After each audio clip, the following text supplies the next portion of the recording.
Unity, একতা হচ্ছে মানুষকে এগিয়ে নিয়ে যাওয়ার একটা ধাপ।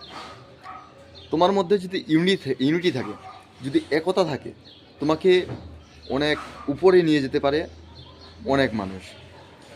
তুমি যদি একতার মধ্যে না থাকো, অন্যজনকে সম্মান না দাও, তুমি যদি নিজেকে বড় মনে করো, তাহলে তোমাকে উপরে যেতে অনেক সময় লেগে যাবে।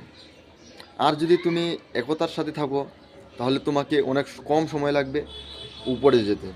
কারণ তুমি সবাইকে সম্মান দিয়ে উপরে ওঠার চেষ্টা করতেছো।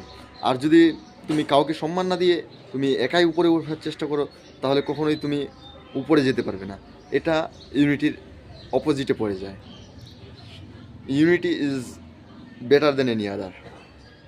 ইউনিটি সবার মধ্যে থাকা জরুরি, তাহলেই নিজে মানুষ অনেক কিছু করতে পারবে।